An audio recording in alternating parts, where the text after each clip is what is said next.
second race.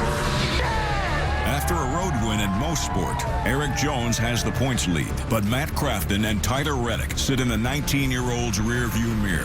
It's gonna be a bumpy ride.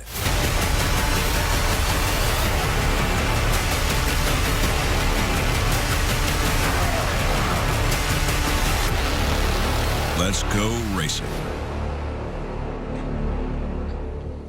After a long day of battling with Mother Nature, today the challenge for the NASCAR Camping World Truck Series competitors is a 1.5 mile Chicagoland Speedway. We're live on FS2.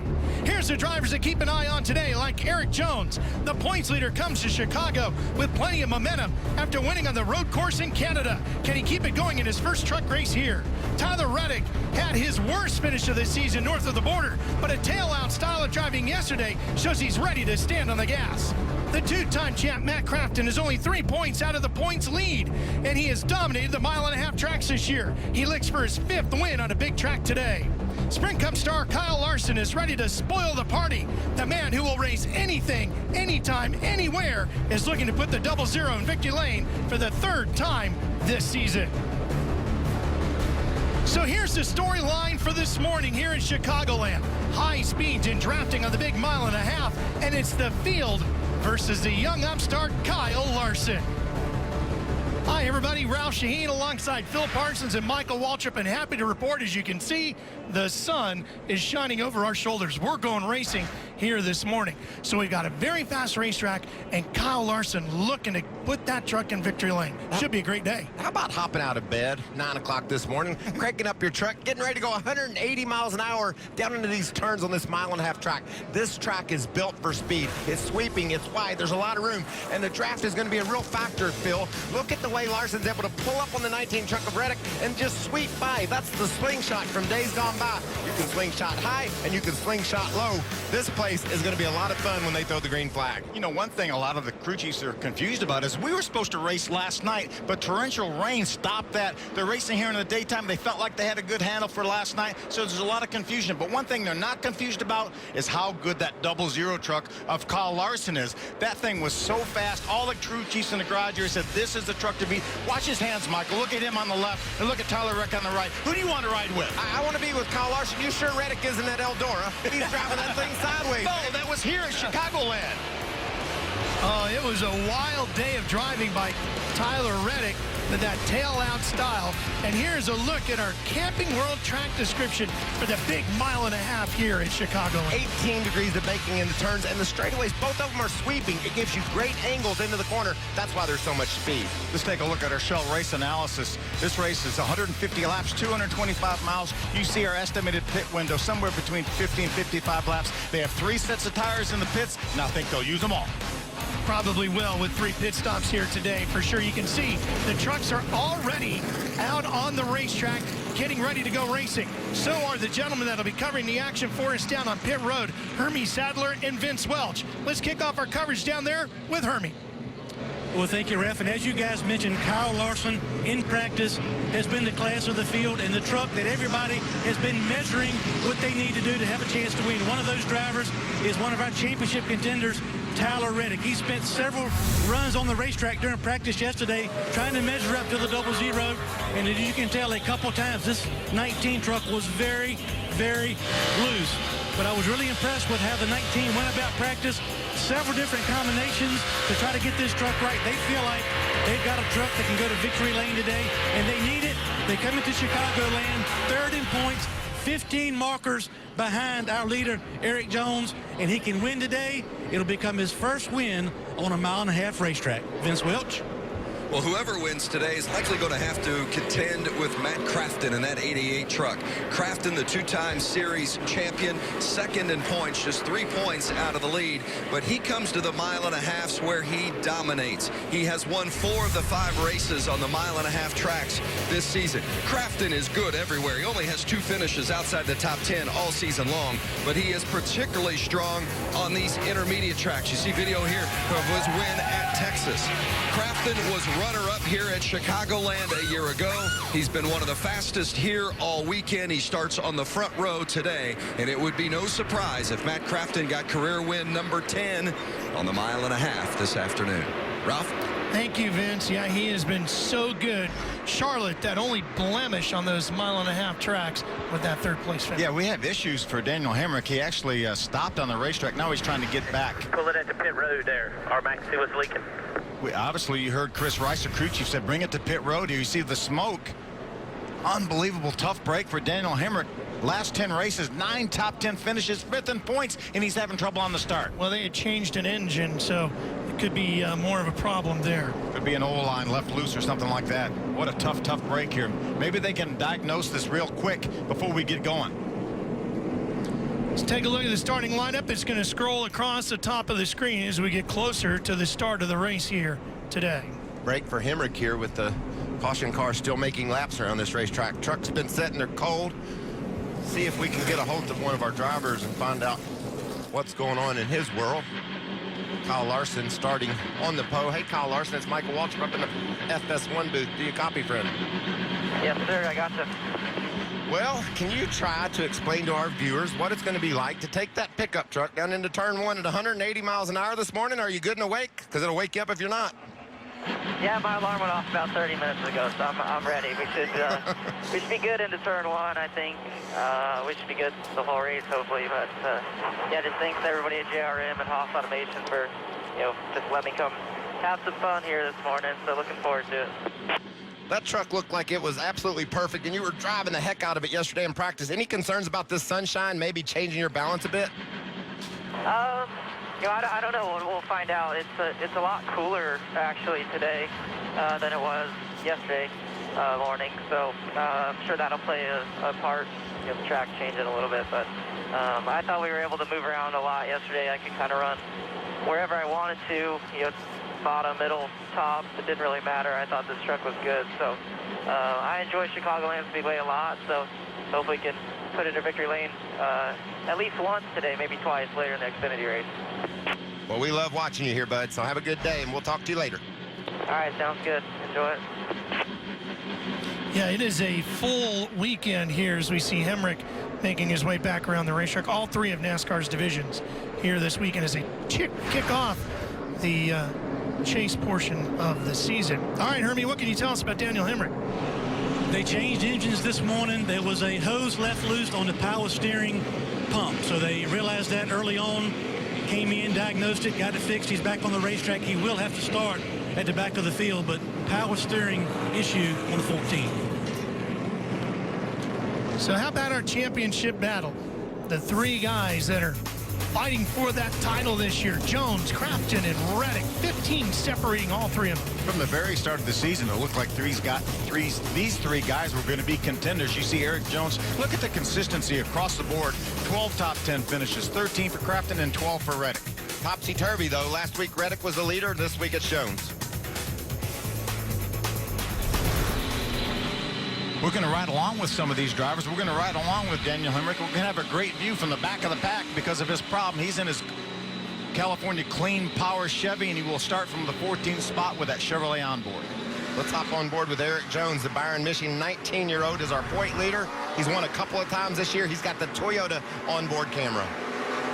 Here's our Ford EcoBoost onboard camera for Tyler Reddick. You mentioned he now finds himself 15 points behind. That's not insurmountable for this young man. Already 2-time winner this year with that Ford onboard. We talked to Kyle Larson. We're going to ride with him all day long. He's got a target on his head, and everybody in the garage area, he says that he's the target that you're going to have to beat if you're going to win this race. He starts from the pole, and he's in a really fast truck. Here comes the field off of turn number 4. About 12 hours later than they were supposed to be. Exactly. The NASCAR Camping World Truck Series. Ready to go green in Chicagoland. Watching the field as they make their way off of 4, keeping an eye on the starter. Glad to have you with us this morning. We're racing at Chicagoland Speedway. Watch that 98 truck of Johnny Sauter. He was really fast yesterday. He got a great start. He's going to give Larson a big push, a push to the front. He's going to push him right by his teammate. How about Reddick on the outside, making it 3 wide, lap 1. I'll tell you this about Tyler Reddick. There's no fear in that kid. He was spinning out sideways yesterday. He just goes right to the top on lap 1 and takes them 3 wide. Look at Craftsman dropping back through the field here. He's already lost about 6 spots in that bright yellow 88. Now he tucks up to the high side. You think these guys were anxious after waiting 12, 14 hours to get this thing started? Look at that snarling pack. They're all over each other. The draft, like we talked about at the start, it's a big part of keeping them so glued together, but Reddick's loose still. He wiggled over there in 1 and 2. Opened the door for Johnny Sauter, who looks to the bottom. Everybody said maybe the second best truck in the garage area was that 98 of Sauter, and he's going to take second away from Reddick. And already, as we go on board with Reddick, you can see Craftsman's going to creep up on the inside here. He's already making his way back up into this front group. There you see him now up to 5th. Some of the crew chiefs said this racetrack was going to be just like when they started practice yesterday, very green, and they felt like it might be a little bit loose till we got some rubber down. This is the 8th straight race that Kyle Larson has led. And you know what? I'm not surprised to hear that, Phil, because there was so much rain here last night. It washed everything out. And that infield, especially through the tri-oval, is going to be extremely slippery. Already have lap trucks that they have to negotiate their way around. There's a lot of water in that grass this morning. Reddick takes a look at Sauter on the inside. Reddick sniffing around down there. Sauter drifts up a little bit high. Here comes Reddick. Moves up on him a little bit. Suarez right behind him in the orange and white 51. This is a tough place to be if you've got a loose truck. Well, Reddick has one. He's got a truck to his outside and one right on his tailgate. That truck will want to turn sideways like that, but he doesn't care. He's just going for second. Remember, yesterday we were watching practice. He said his truck was good in the middle, good on top, and loose on the bottom, and that's where he's trying to make that pass on Sauter. Doug Randolph, Tyler Reddick's crew chief, made him work very hard yesterday for this very reason right here. Get that truck where you can drive it anywhere you need it to go. Randy Hauser on the back of that truck. He said, we went. He just did. They both went right around Johnny Sauter to second. Past Lee Bryce. And here comes Jones in the 4. The points leader didn't have a great day yesterday, but already looking a little bit more racy here this morning with 5 of 150 laps already in the books. He got by Timothy Peters in that 17 truck. Timothy Peters was really happy with that truck yesterday. Vince, how about that 4 truck? Well, it's really loose right now. Eric said he feels like it's an 8 loose everywhere. It's interesting. I talked to him right before he got in the truck, and he said they crept up on it yesterday. They weren't always pleased with how the truck was handling, but at the end of the day, they felt very good about it.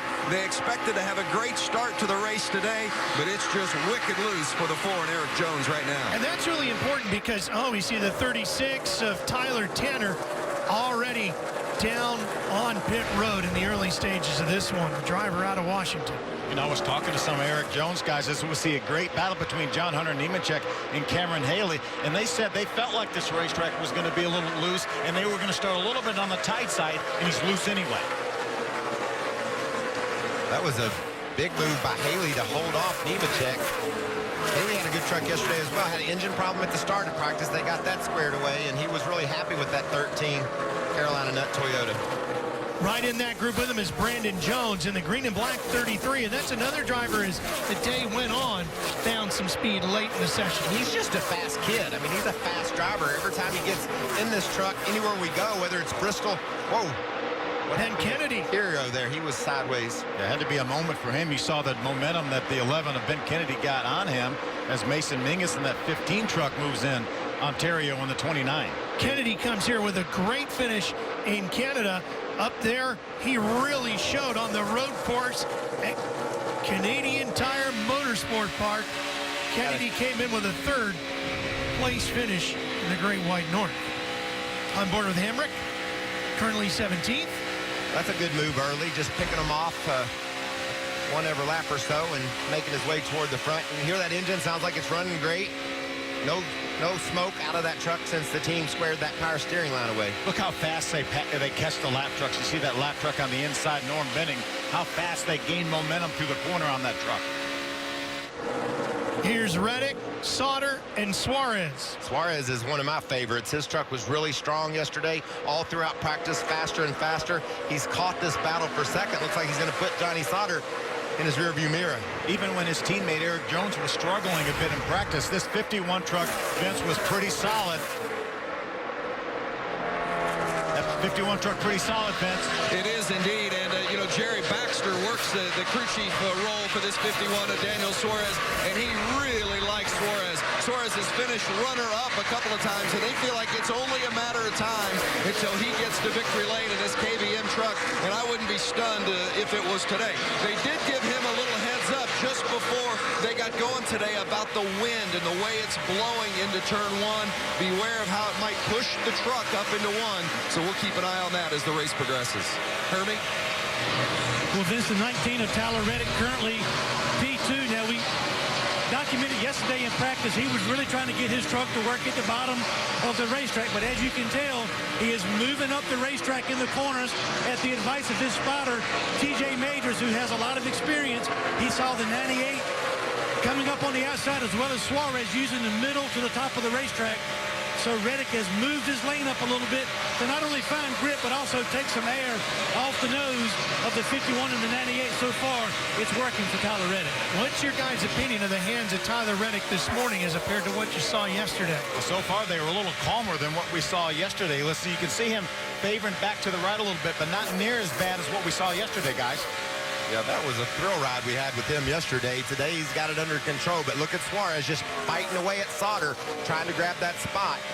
Daniel was really fast at Bristol in his last truck race, had a wreck. Maybe he can redeem himself here. Right now, everybody's chasing Kyle Larson in the 00, disappearing in his rearview mirror. Daniel Hemrick's had a rough morning. He was running 17th. And now he's getting pushed back to the garage with just 15 of our 150 laps completed. Major failure underneath this truck. Like a driveline issue. Listen to this. Watch the parts just start flying out from underneath it. Yeah, that's the back of the drive shaft coming out. Now let's ride along with Daniel and listen to what he heard. Wow. And fell, by the way.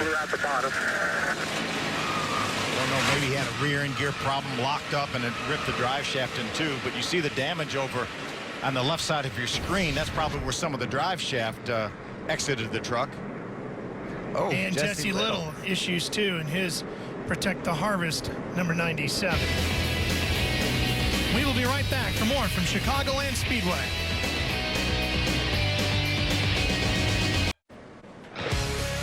Back here on a cool and windy morning, Chicagoland Speedway. Fox Sports Supports is proud to support Folds of Honor and its mission of providing educational scholarships to families of military members who have been killed or disabled while serving our country. For more information, visit foxsportssupports.com. That was a picture of Americana there, wasn't it? The American flag coming in, the beautiful fields here in Illinois. Now there's the 88 of Matt Craftsman. Let's listen into his radio. Yeah, Johnny's complaining about the 19 as well. He's still leaking. You can see it coming from the center of the truck. Bunch of smoke. Hell yeah. I mean, it's gnarly. My windshield's killed. Yeah, I can see through the 51s right now. His is smoke worse than mine. Sounds like there's problems for Tyler Reddick. Yeah, both those drivers complaining about Tyler Reddick leaking something. There's a look inside of Tyler's truck.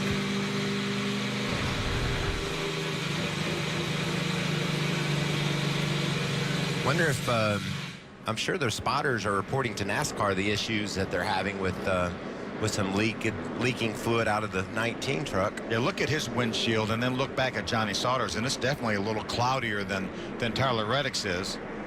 Reddick comes here after a 19th place finish in Mosport, which was his worst finish in the last 23 races. He just got stuck in the tires. Yeah.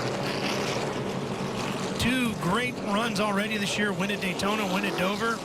Led the points for a long period of time, and now things starting to slip away from the 19. Guys, looking at the back of that truck, normally when it leaks something, it just comes back up on that rear tail panel, but it looks fairly clean to me. I'll tell you something about this racetrack. We had tires that were issued up in Canada. If you got off the road, you were going to get in those. You get off the road here into that grass, you're going to be stuck a while. This place is wet.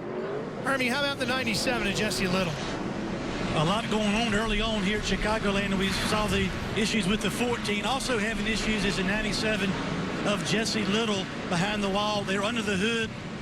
In the beginning, they thought it may have been an issue with the ignition, but they now have the valve cover off, something in the drivetrain. I just spoke to the crew chief, Harold Hiley, and they realized the importance of getting Jesse back on the track to get him some laps. So they're going to try to repair this 97 and get him back on the track just for some experience. He ran Dover. This is the first mile-and-a-half racetrack he's competed on, so experience, very important. Yeah, what a tough break for Jesse Little. Had a great K&N career. Was in a winner in that series, K&N East. Went up at Loudon, didn't he? Mm-hmm. Yep, sure did. Then he comes here on the big mile-and-a-half, and this is a setback. Obviously, he's not going to get a great finish, but I love the team's attitude. Let's get him back out there, let him run in the pack a little bit, run on this big track and learn.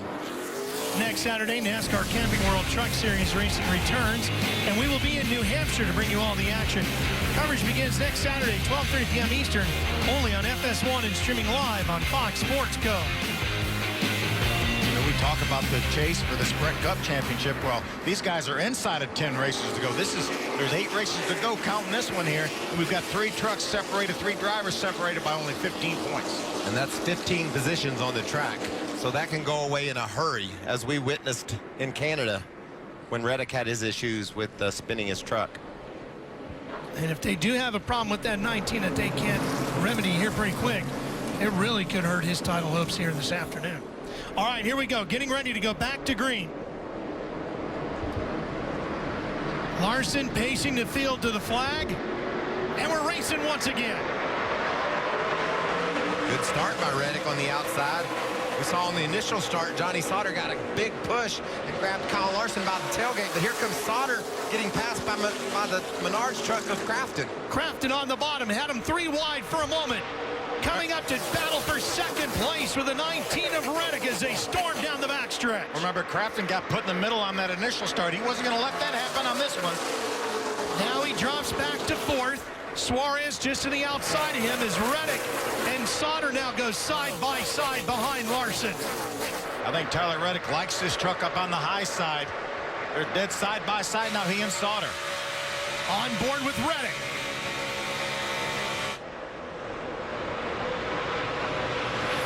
Sauter takes the spot away. That 98 truck continuing to look good as it has all weekend. And Jones in the 4 has moved himself up into about 6th position, right behind Suarez. Got Timothy Peters, that red and white truck, right behind him. Another truck that was good all day yesterday in practice. Dude, they're running some fast laps. This racetrack has a lot of speed in it, guys. 31.098 was that last lap for Kyle Larson. Johnny Sauter even faster than that, below 31 flat. Here comes Suarez in the 51. Big power down the back straightaways. He gets him in going into turn 3, moves past the 88 of Craftsman. And now he's going to go after the 19 of Reddick. Daniel Suarez has been knocking on the door of victory in both the Xfinity Series and here in the Truck Series. He'd like to get that done today. Suarez has 2 second-place finishes at Dover and Texas. But today is the day he breaks through and parks the 51 in victory lane.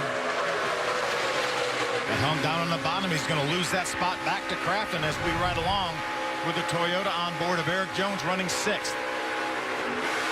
Oh, had to back off there. Ran out of racetrack. That means that truck might be a little bit tight. It sounded like maybe just pushed up the hill. They're late. In that traffic, the truck will have a tendency to do that on exit, and maybe that's what happened to him.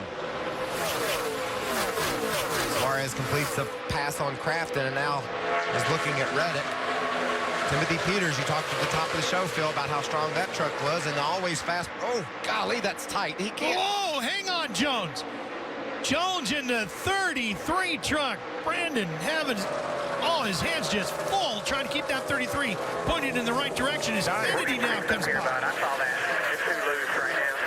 John Hunter really cut him short, man. When you're racing here, you can spin a guy out by just getting down on him really tight. Those guys were racing really close for that spot. And a lot of times you take yourself out at that truck on the inside, get sideways there. Way early in the race to be taking that many chances. Yeah, that was scary. Suarez gets by.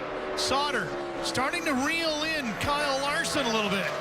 Yeah, Johnny Sauter's been running some fast laps here. That lap Larson was a little bit quicker, but Johnny Sauter has been the fastest truck two or three of the last laps. Yeah, he's using that draft we talked about at the beginning. He's able to pull up on the 00 of Kyle Larson because of that big spoiler on the back and the big windshield, the way those cabs bust a hole in the air. Look at Sauter take advantage of that air, really pull up as they enter the corner. He was quietly quick yesterday. He was always in the top 3, but just kind of hung around there. Today, maybe he's going to take advantage of it. Now remember, there's no out of bounds here at Chicagoland. You can run all over this place. You saw Kyle Larson dip down off the racetrack on the front straightaway to try to break that draft that we were talking about. Remember, we're going to have a competition caution here within about 5 or so laps because of all the rain washing the rubber off the racetrack. That'll give these guys an opportunity to adjust on these trucks. This will be the first time they'll be able to put fuel in these trucks. So all the trucks that pitted on that caution flag were not able to put fuel in them. They'll be able to do that on this competition caution coming in about 5 laps. Man, they're running such fast speeds like you talked about, Phil. I wonder if there's any chance someone will just try 2 tires. I don't think any of our front runners will. They're so fast they can get 4 and get by with it. But maybe if you're Timothy Peters going around Eric Jones or trying to go around Eric Jones here, will the 2-tire stop help you? It certainly give you track position. And again, as you mentioned, the speeds are so fast. I don't know. The fall off hasn't even been there. They're only running about 0.3 of a second slower than their fastest laps. Peters and Jones battling over 6th position. Look at Sauter. He followed Larson down on the apron that time. Said, I'm going to pull up on you, buddy. This is a great battle for the lead. Sauter putting on a solid run here in the 98. In 2002, Phil, Johnny Sauter went to victory lane at this racetrack in the Xfinity Series. And that was funny because we talked to him yesterday, and he said, I've always struggled this racetrack. I guess he forgot about winning that race. 13 years ago, I might have forgotten it, too. He's been top 10 in 4 of his 6 starts here in Chicago. Sauter in the 98. Suarez also closing in on these two from behind in the 51.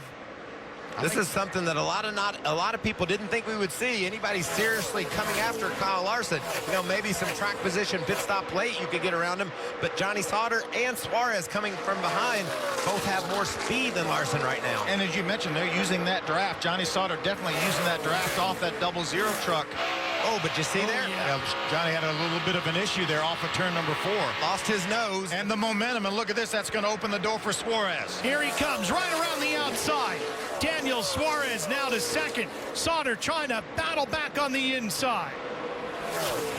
These guys are going so fast around here and so close to running wide open. That's all it takes, that little bit of a break in momentum. There's the competition caution. But if you're Johnny Sauter, how do you adjust that truck? I mean, he was so much faster than Larson. Does he tell his team he's tight, he needs a bit of adjustment, or does he just try to get in a different position to make that move? Yeah, I think he relies on the fact just not try to get in that position again, try to make that pass somewhere else. Let's watch the 98 when he got behind Larson here. He's just running out of racetrack. He had to back off a little bit there. He was following the 00 and then lost the nose or had to chase the back end up the racetrack just a little bit and just let off the throttle for an instant, and that allowed Suarez just to drive by. That's how tight the competition is among these front runners in the truck series. Whether we're talking about the championship battle or just trying to win a race, competition is intense. So a Chevrolet and a pair of Toyotas running 1, 2, and 3 right now. With a Ford right behind them.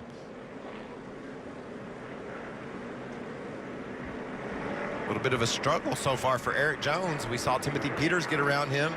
Generally, that truck's up front leading laps, just like Kyle Larson has been today, but we thought maybe he was off pace just a little bit yesterday in practice, and it seems to be the case again today. Remember, he never raced a truck here. He practiced the truck for Kyle Busch, who went on to win last year, but he did win an Xfinity race here earlier this year without any practice. Points leader Eric Jones runs in 7th right now. Has been as high as about 6th, and that's where he's been all morning long.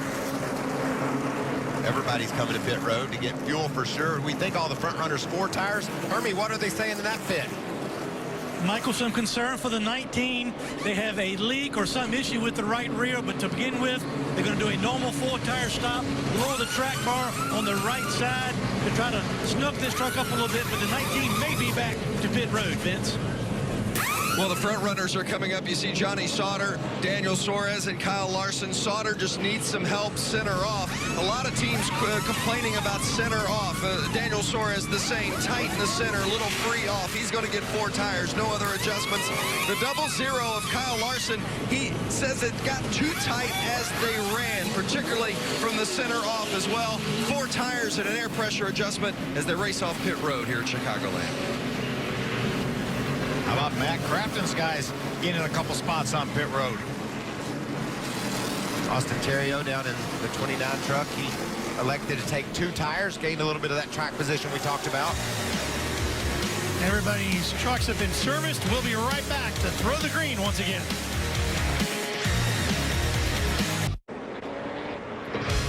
Well, the pit stops themselves went fine, but there were some issues on pit road. The 00 and the 51, Larson and Suarez penalized for too fast entering pit road, and the 88 of Crafton, the crew went over the wall too soon. Wow. I don't think I've ever remembered 3 of the top trucks penalized on the same stop. That is unbelievable. All right, Hermie, what are they saying about Reddick's 19? Crew Chief Doug Randolph wanted to assess to see if there was any fluid or grease in the pit stall after the pit stop. He wanted to check the tires. Nothing there. He believes that they potentially had the transmission a little bit overfilled with transmission fluid, and it blew some of that out, and they feel like they're okay. They will stay on the racetrack right now and restart P2. Phil, if you take a look at the tailgate of the 19, you might be able to see something. Yeah, that's what we talked about earlier. Look where it says records there. You see how much darker it is than it is where it says Stony Creek? So right in there, that I think is where that fluid's coming from, and that's normally a telltale sign. So it's obviously been leaking some fluid. As long as we've run with just that much fluid up on the back of it, and I guess the team believes also that it won't be an issue. Let's go back and watch Kyle Larson entering pit road. Now just listen to the 00 here.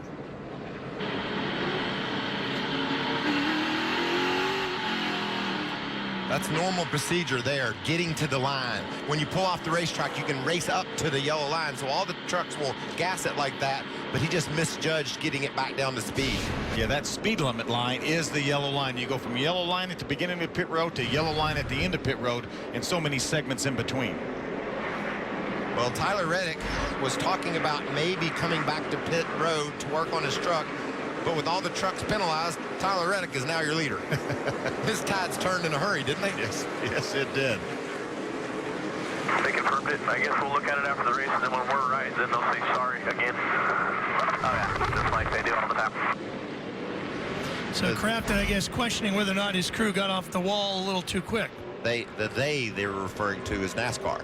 They didn't like the call. They said we didn't think we did, and I guess the tapes will solve the dispute, but the truck has been penalized, so NASCAR has made the call, and they're confident in their call. They said they'll look at it after the race, but again, NASCAR, it's the pro trailer that makes that call, and then they review it and they send it up to the tower, so it's looked at by several eyes before the penalty is called. There's Brandon Jones, one of our fast trucks, leading trucks.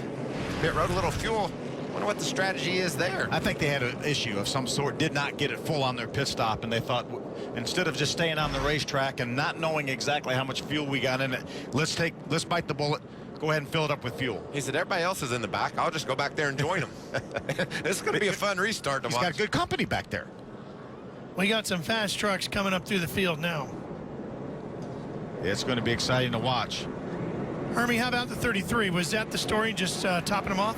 Just topping off. They were not completely sure they got the truck full of fuel, so it better be safe than sorry. He had already lost a few positions on the racetrack, so they came in to top off to know exactly how far they could go. Also, in the pit road, the 29, Austin Theriault, took only 2 right side tires. We'll see how that reacts on the racetrack. Yeah, he had pitted earlier when Daniel Hemrick had his issues, so I guess he thought maybe it was worth the gamble to get up front. Reddick and Sauter up on the front row. Let's take a look at that penalty for the 88. There's his pit box there. Ooh, You're only allowed to move to that. Look like the jackman was over well before that truck got to that red line there. Yeah, that was definitely a penalty. They can save them the argument if they would like. Well, Junior Joyner probably watched that, so he got a good heads-up view of it right there as we get ready to come to green. Pace car is off. Tyler Reddick leading them to the line. Johnny Sauter up on the high side. That's a great start. Reddick doesn't get rolling so well. But here comes help. Timothy Peters is going to get to the back of that 19 truck. And here comes Jones. Jones on the outside in the 4, taking advantage of a good start. Kind of reminds you of his truck owner, doesn't it? Kyle Busch. Look at And it. it's Craftsman. Craftsman way up high. Along the wall. But not wasting any time at all. Dead side by side for the lead.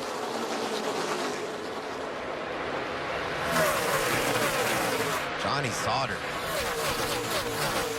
Powering around the outside. Oh, John Hunter Nemechek getting up into the side of the 17 of Peters. Meanwhile, Jones on the bottom goes by.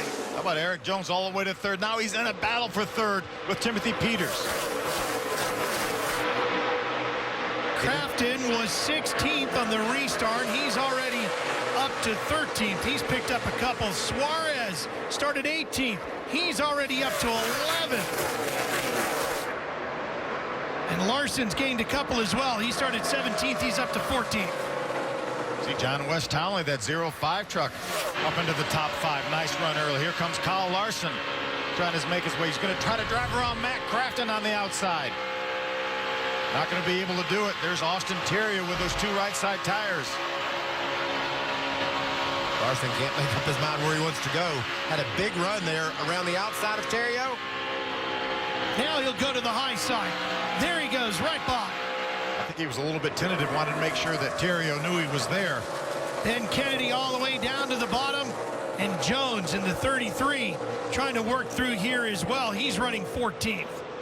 Spencer Gallagher in that 23 truck up the track a bit. And here comes Larson to the bottom. He makes that pass.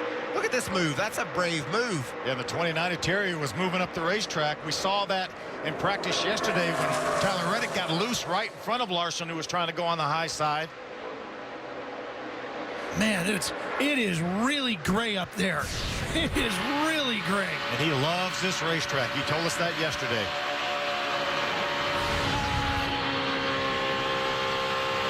Listen to him hard on that gas and just gaining on the other trucks. See Matt Crafton there in the bright yellow truck getting bigger and bigger in his windshield. John Hunter Nemechek on the bottom in the 8. John West Townley Oh, Townley upstairs got to loose. the 05, and yes, he did. Suarez now right behind him, Michael. See that momentum that the 05 lost her. I thought the 51 might be able to drive right by, but he tucks in behind him. Crafton and Larson already back up into the top 10. And Suarez ahead of them. And there's Cameron Haley. Talked about how good that truck was yesterday. Had engine issues early in practice, missed a lot of practice. The double zero's coming back through the field, Vince. He's already back in the top 10. Well, I think it's an indicator of just how good this truck is. On the first run, Larson said he was flat out for the first 7 or 8 laps. He said the truck was just terrific. He said it did start to snug up just a tick as they went, and he anticipated that it might tighten up the more rubber that's down on the track. But there's no question crew chief Joe Shear has hit the spot with this double zero truck here this weekend. Boy, and you can see with his hands, Phil, they're still nice and calm. It's really amazing, too. Just out for a Saturday morning drive. At 180 miles an hour. Yeah, exactly. In a pickup truck. Yeah, passing trucks. Yeah. For Johnny Sauter, the first lap's led on a 1.5-mile track. This is his race last year.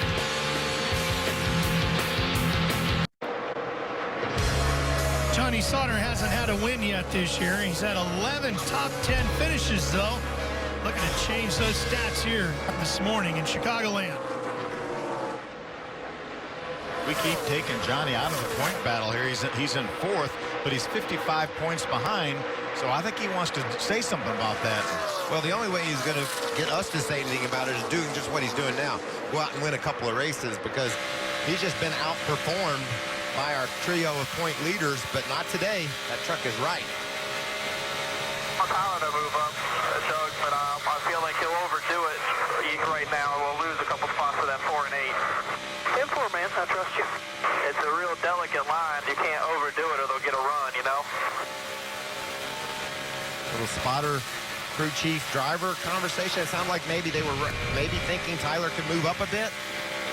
But if he moved up, he might overdo it. There's the 17, Vince, of Timothy Peters. What a strong run for that team.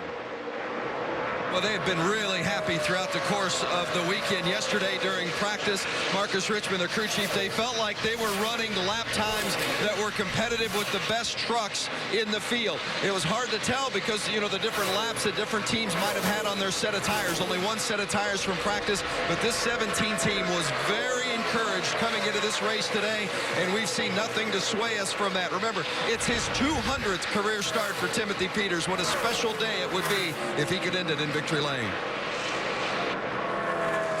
Yeah, I talked to Timothy yesterday afternoon in the garage here, and he had a big smile on his face. Usually does have a smile on his face, but he really felt confident in this truck like Vince was talking about.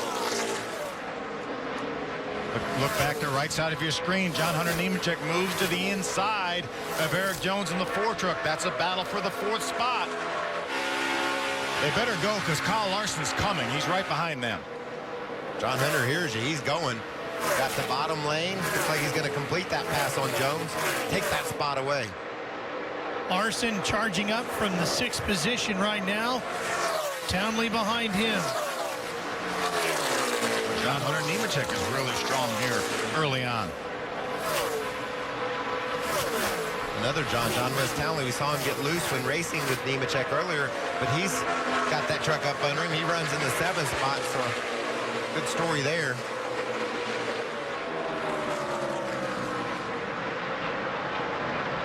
Jones trying to capitalize on some of the problems for his other title combatants, Craftsman specifically, who's back in 9th. Reddick in front of him, however. Vince? Daniel Hemrick came into this race 5th in the point standing, so not where he wants to be for sure in the garage. What happened? Yeah, just not sure we broke a gear internally, not sure what happened there, but I feel bad for these NTS Motorsports guys. They work so hard in this California Clean Power Chevy, build a new truck to come to Chicago. Got the motor change there for the race, put all that behind us, and started smelling gear oil there. About 2 laps before it blew up, and the rear end let go, and blew the drive shaft out of it, brake lines, all that stuff. So it's going to be a lengthy process to try to get the California Clean Power Chevy fixed back up, but hopefully we can to make the most of it. Thanks. Ralph? All right, Vince, tough to see him out. As we continue to watch the battle here for 2nd place. Timothy Peters in the red and white 17. Tyler Reddick right behind him in the blue 19. Looks like the rear end of that 19 still dancing around a little bit. I'd be shocked if it wasn't. That kid likes it hung out, racing for a championship and doing a great job of managing it. There goes Kyle Larson. He takes the spot away from Eric Jones. That puts him in 5th, and boy, he did it without much effort, too, didn't he? I don't think we've seen anybody pass Eric Jones that easily this year, Vince. The 4 of Eric Jones. Remember, we told you about the fact that before the race they thought they had a truck that was going to be just right, and they started off crazy loose. Well, they tried to tighten him up at that first spot, but still, Eric Jones says loose on entry, center, and exit everywhere. And he says it's getting worse every lap. Not good news for our points leader, Eric Jones. Coming into today, Eric Jones had led 31% of the laps run this season. 31%. He hasn't been anywhere near the lead position. Yeah, that's shocking that he hasn't been up there racing for the lead because of that fact. And a lot of those, the percentages would be greater if he hadn't had some problems along the way that took him out of the lead. They give Rudy Fugle and his guys, they're going to have a couple more pit stops here. Give them a chance to work on this truck a little bit more here. Here's Daniel Suarez back here running in 8th. Now, he was right up near the front, but he's having some issues, not necessarily with the handling of the truck, but communication a problem. Still about 3 back to the 88, bud.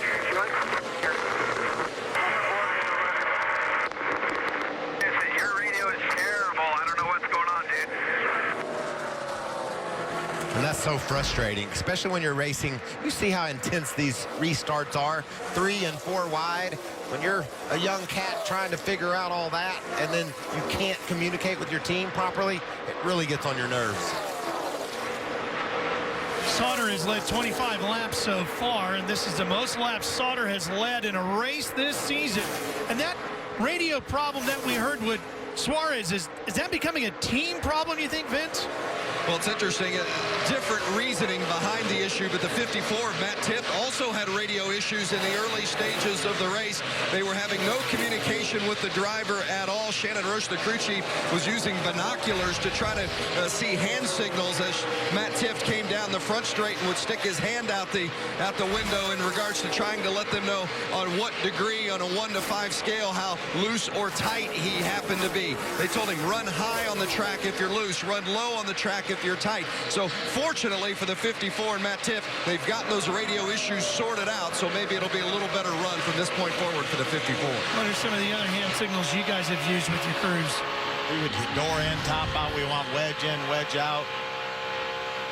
You tap your hand on the door versus tapping your hand on the roof. Well, the producer's tapping me on the button saying go to break.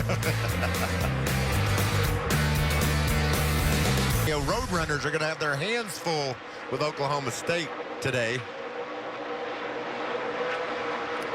Johnny Sauter's opened up almost a 2.5-second lead now over Tyler Reddick, who has taken over the second spot from Timothy Peters. You know, NASCAR and country music, that's just a match made in heaven. Lee Bryce on the back of that Johnny Sauter truck leading the race. Looking for some company from Randy Hauser in the We Went truck. Here we come. This is good stuff. Yes, it is. Tyler Reddick got by Timothy Peters and opened up about a second gap on him. Peters, the only driver in the top 5 with a win this season. 2 of them, Daytona and Dover. You know, ever since Reddick got around Peters, he's been able to cut into that lead a bit, running faster lap times than our leader, Johnny Sauter. That time about a 1/10 of a second better. How about that black 00 truck? It's coming too, huh? Larson up to 4th. Up to 4th and up to the high side. See how high he likes to run that truck in the middle of the turn. See if he runs down and dips to the bottom when he catches Peters, or if he just keeps it out there. Timothy thinks he's running high. Kyle says, not quite as high as you need to be, Brett. Kyle said, Timothy, you're in the black part of the racetrack. I like the gray part. He's got to turn to the bottom, though. If Peters is going to run that middle, it'll be hard to get to the outside of him. I didn't say it'd be impossible. I said it would be hard. Just hard. Just hard. Oh, boy. Made it happen. He's forced to let him by on the outside. And Larson drives on through to take over 3rd. Peters trying to fight back in the bottom. To no avail. To no avail. Well, Larson, he finds himself now about 3.8 seconds behind Johnny Sauter, our leader. John Hunter Nemechek, he's running back in 5th, Hermie. Another solid effort for John Hunter Nemechek. This is only his 2nd start on a 1.5-mile racetrack. He finished 11th back at Kentucky. He's fighting an issue of being too tight through the center of the corner. They raised the track bar on his last pit stop and put 4 tires on him, but look for crew chief Jerry Kennan to try to free this truck up a little bit more for John Hunter next time down pit road. Guys, that's not debris on his grill. That was an intentional piece of tape that was probably put on there during the caution flag pit stop because that truck was run a little bit too cool. All they want to do is close off some square inches, so it doesn't have to be perfect. They just need to slap it on there, and it looks like that's what his guys did. And if John Hunter reports that his truck's running 220, 230 degrees, if they can get any tape on there at all, maybe get it up around 240 or 250, whatever optimal That'd be is, the sweet spot. That's better for everything. It makes the engine run better, and it also makes it more aerodynamic on the straightaways. See, Daniel Hemrick makes his way back out. So tape is a good thing. You want all of it on there you can possibly have. Vince, how about Sauter in the 98? Well, Johnny Sauter had a lead of over 2 seconds just a few laps ago, and now that's under 1.5 seconds. Sauter says it's getting a little bit edgy over the bumps, which is taking the front end of the truck out of the track, and it's definitely slowing him down. The spotter keeping Sauter aware of where Reddick is running on track, but right now I think the fact that that lead is shrinking is more due to what Johnny Sauter's truck isn't getting accomplished than to what Tyler Reddick's is. Sauter a little bit over 1.5 seconds in front of Reddick right now, and a lot of that's probably due to the fact they're just running through some of that traffic. But Larson's on the charge from third. Johnny Sauter has opened up his lead to about 2 full seconds now over Tyler Reddick, and a few of the trucks are starting to visit pit road. Austin Theriault, who had pitted earlier and only taken 2 tires, looked like he had pretty much run out of fuel, came down pit road, took 4, struggled to get it going again. Yeah, I think he ran out of fuel because they only took 2 tires. They didn't quite get it full, it looked like. He ran out of fuel. It took him some extra time, so that's really going to hurt him. Now, everyone's going to make green flag pit stops if we go another 5 laps or so, and that will, well, it'll minimize the damage, but nonetheless, he probably spent, what, 15 extra seconds on pit road, which equates to half a lap. Dan Kennedy and Jordan Anderson have also just completed their starts. Talk about new tires. Look at Hemrick. He's been in the garage area getting his truck fixed, and he's able to run right with our leaders because he's got a little bit fresher tire on his truck. So tires do matter. Doubt if we see any of these teams getting 2 tires unless maybe it's a sprint to the checker for a late restart. Hemrick 58 laps down, running in 28th. Reddick on the outside of him runs in second with Larson hot on his tail. Remember, we saw 3 penalties on that caution flag on pit road, 2 for speeding, 1 for a man over the wall, and that's when it's easy, when it's under caution. When these guys make green flag pit stops, we could see some more penalties. Larson and Suarez tagged for too fast entering pit road. In the 88 of Crafton, you saw the Jackman leave pit wall too soon.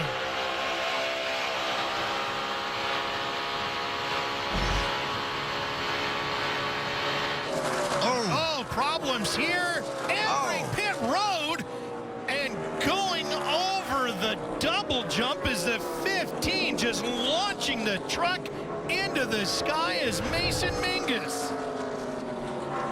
Timothy Peters is on pit road. The caution flag is out, as is Matt Crafton. They just need to keep going. John West Townley stops in his pit to put tires on. Johnny Sauter's over in turn number 4 now. Gotta make it quick. He's into 4. Crafton's pitting too, Vince.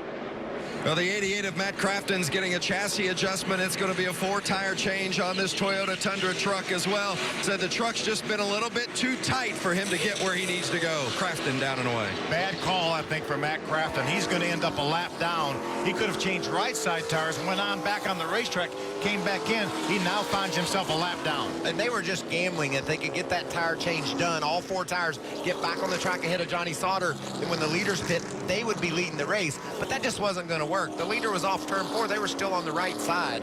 That was, like you said, not a great call. And remember, he was 3 points behind our points leader coming into today.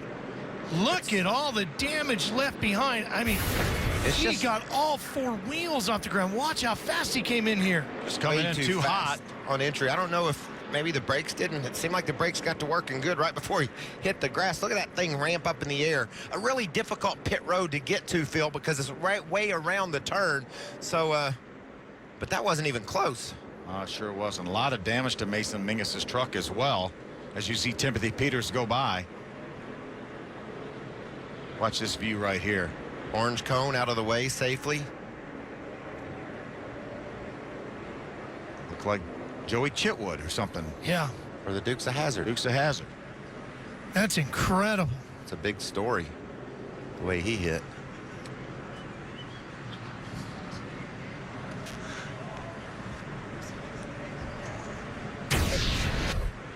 And the debris still being picked up out of the grass. That's what's left of the splitter.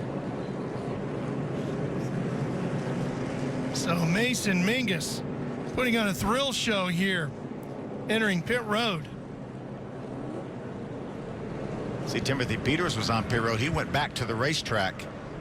Did not take a chance of going a lap down. Well, that, you know, That was an okay call. I like 2 tires right there. Yeah, it was a legal pit stop because he was on pit road before the caution came out, so he didn't do anything wrong there. And they felt like, as you said, Michael, that they could probably beat Johnny out, but they weren't able to do that. And Johnny wasn't running accelerated speed. He had slowed down, but they just didn't have time to get the pit work done. Look at all the dirt that's been kicked up out on pit road.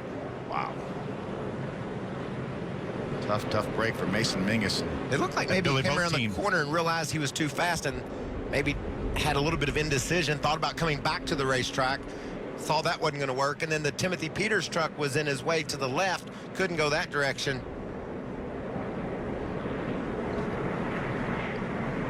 Man. Well, there's Craftsman. Now he's being penalized, we're told, for going through too many pit stalls while exiting his pit box. Yeah, you're allowed to go through 3 pit stalls on the way in, plus yours, and then 3 on the way out. And obviously they've determined that he didn't do that. We'll watch here as they go ahead and change 4 tires. Junior Joyner, you can see him on top of the pit box watching back for Johnny Sauter. Decided to go ahead and put the left side tires on. There's 1, 2, and he's in the 3. 3rd. Plus the opening. Yeah, plus the opening. He actually had a little bit of a cushion, and so essentially it was almost the length of 4 pit stalls. Darn it, we should have just drove through, Junior. Sorry, guys, we'll be fine. Let's just keep our head on our shoulders. We'll get our lap back. We'll get the wave around, and we'll get back up there. And that's 2 penalties on pit road for them. Remember the first time Jackman leapt off the wall a little bit too soon. 2 penalties and getting lapped all on pit road. You can see all the leaders down on pit road on the flat so that the fuel doesn't get away from the pickup and they don't run out of gas. Yeah, they're very quickly trying to clean up pit road there to make it safe for these drivers to come down there. They don't want anyone to run out of fuel on the racetrack. That's why everybody's running, a lot of the trucks now running on the flat over in the corner to make sure they keep fuel in that pickup, which is in the right rear corner of these fuel cells. We're hearing that they're going to finish the cleanup after the pit stops. They're going to open pit road this time to allow these guys to get to pit road before they run out of fuel. Open this time. That's a bad day on pit road when you get 2 penalties and get lapped as well. But Craftsman's been so strong in these 1.5 miles. He's going to be back on the lead lap. Yeah, we heard him talk. He's going to get the wave around. Everybody in front of him is going to come to pit road. He'll get the wave around, and then again, he's just going to lose some track position. He was 8th when he came down pit road. They were gambling to get some track position. They were going to be the leader. If that would have worked, they would have been a leader. Well, he still has a very fast race truck, so we'll see what Craftsman can do here. He'd only had, Matt Craftsman, 2 penalties this season on pit road prior to today, and then this morning picks up 2. Pretty much doubled it. Yeah. Right, here they come. You can see the area where they're working off to the right as they enter pit road. All right, Herbie, how about Tyler Reddick's 19? Still a little bit too free to run with the 98. It'll be 4 tires. Sunoco fuel, another round down on the track bar right side for the 19 of Tyler Reddick. Vince. And for Johnny Sauter, he just felt like the truck had gotten too tight. They want to make sure they don't make too big of a swing at it here, though. It's going to be 4 tires, an air pressure adjustment in the 2 front tires, and also a half round up on the track bar for Sauter. For the 00 of Kyle Larson, it's as tight as it has been throughout the course of the day, especially in traffic. Chassis adjustment to help free him up. 4 Goodyear tires for Kyle Larson, and Larson will be the first one off pit road. And a problem for Sauter coming off pit road. He might have been out of fuel, and when it came down pit road, it shut off, and now he's not able to refire it. He's going to lose all his track position. That's been sort of the story of the day. Problems on pit road. Spray a little ether in the... And the reason they're pushing backward, you're only allowed to push that truck 3 pit stalls, and then you have to go back towards your pits. There he goes. Well, when he gets back in the back, he'll find his teammate Matt Craftsman back there. Mason Mingus, airborne here at Chicagoland Speedway. Get a few wedge shots that look a little bit like that. Pit road has been nothing but trouble for our competitors in the NASCAR Camping World Truck Series so far here this morning at Chicagoland Speedway. Both times the leader entering pit road has had an issue today, and now we just find out that the 4 of Eric Jones has been penalized for entering too fast. Now they're getting ready. They're allowing the wave arounds, and Matt Crafton is not waving around right now. That's wrong. Or was he ahead of when the leaders pitted? They should have come out behind him. And because he pitted too early, he had to come to. No, his pit stop was legal. Matt Crafton's pit stop was legal. It's because he was lapped on pit road. It was. No, but he came out, the leaders all pitted, put him ahead of him, and then he was penalized for driving too many pit stalls. So the plan worked okay until he did that. Yep. Right. Yep, he would have been fine. He would have been able to take the waiver on, but because of the penalty for driving through too many pit stalls, he's not allowed to take the waiver on. He has to restart at the tail end. And then Suarez, who is too fast entering pit road the first time around, this time has too many men over the wall. They needed some coffee. Mental errors being made by the teams today. Well, it's early. It's early. I mean, that's part of it. You talked about the confusion when we began the show. It's tough to get back in your rhythm in the sync of your race day. You heard Kyle Larson. He'd only been up 30 minutes. Some of these guys are just making mistakes, and you can make mistakes in the first part and win this race. But if you make a mistake this late in the going, I don't think you can get back to victory lane, or back to the front to get to victory lane, especially when Kyle Larson has now overcome his penalty. He and Tyler Reddick starting on the front row.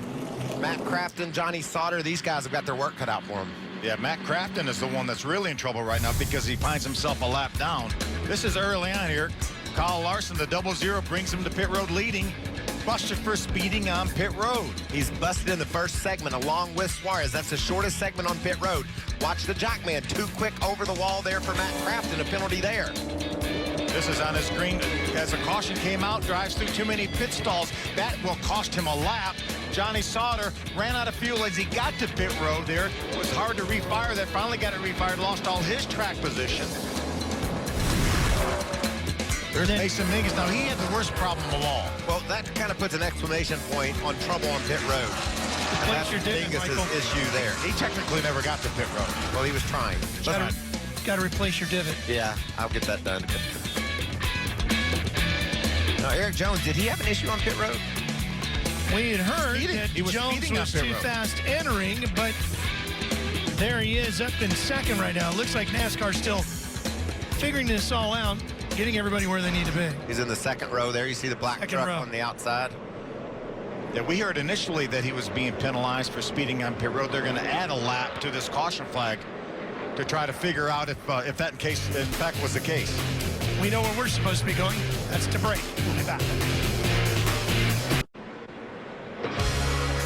Back here at Chicagoland Speedway, and cleanup continuing over turn 3 and 4 and down through the front straightaway here. There's fluids all around the racetrack. Mason Mingus is completely airborne. Doesn't exactly pull off the whip, though. Hey, Vince, ask him if he called before he dug. Certainly not the way Mason wanted his day to come to an end. Dramatic video. What were you seeing? Yeah, I don't know what really happened. I guess I got to try to get in the pits too hot. I'm not really sure. It didn't stop, needless to say, and the grass was really wet, obviously, and the splitter dug in. So, not the way we wanted to end. I felt like we could have had a pretty good run. I think our truck was pretty good. The guys at Billy Butt Motorsports done a great job. It's just, I hate to tear up a truck like that. That was a really bad mistake. That's about as bad as it gets. So, I got to get better on my end. Tough day for the 15 and Mason Mingus. Ralph.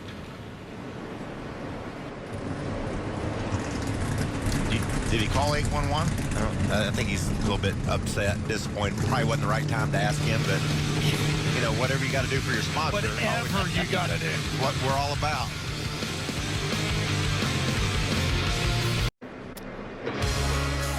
Well, the track cleanup continues here at Chicagoland Speedway. They are chasing fluid on the racetrack literally all the way around right now, this 1.5 miles. Yeah, we had a report early on that the 19 was leaking something. We saw telltale signs on the back of that truck. Obviously, everything keeps running with a 19 truck. So yeah, and there's so much oil that they've cleaned up. If that came out of that truck, I can't. Look how much darker it is now. Remember, we saw early on, the first time we looked at it, we couldn't hardly tell any difference. And then it started getting dark over where the Records logo is, and now it's black. So there's definitely something leaking from that 19 truck. Well, it's been that way for 92 laps already. He's running second. Came into the day third in points. The way they run on the track right now, he's already moved up to second.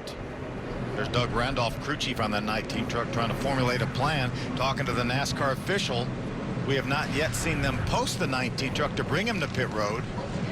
But guys, right now we're going to come by here.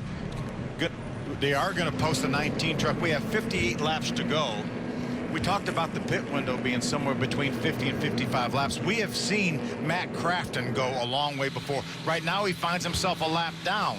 But some of these guys may decide to top these things off here towards the end of this caution flag and maybe gamble on making it the rest of the way. Certainly, John. Pit here. Fuel guys, stay ready because we're going to pit before we go back green too. Doug Randolph telling his guys to get ready.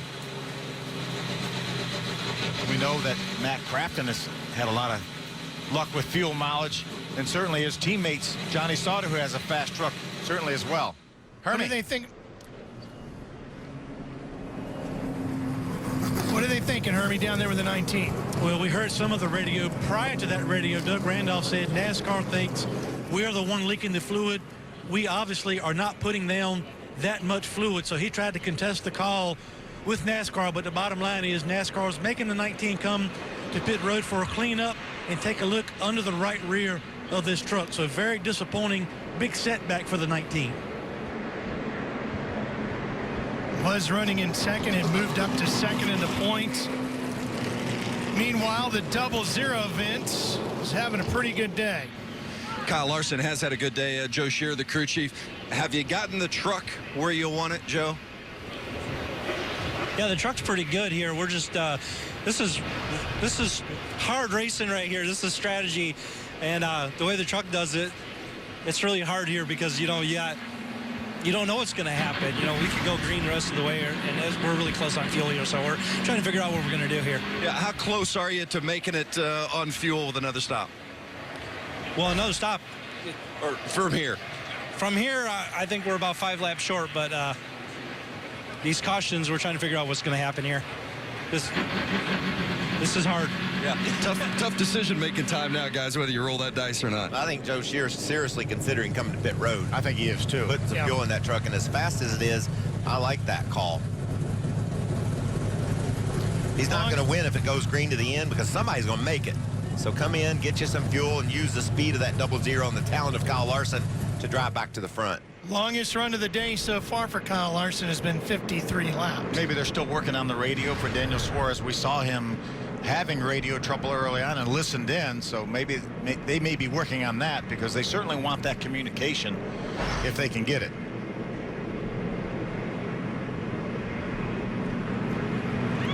And it's a great opportunity also to top it off with fuel. Hear a lot of the guys starting the engine and shutting them off, coasting as much as they can right now. Yeah, without a doubt, saving fuel. Again, I'm like Michael. If you have any question, let's just give up a little bit. Right now, we only have 12 trucks on the lead lap. I think I don't think there is a question. This truck can't make it. Right. I think he's got to come to pit road.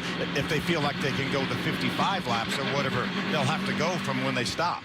And when Joe Shear said it's hard racing, the oil on the racetrack, the prolonged caution, this is giving other trucks the capability of getting to the checker.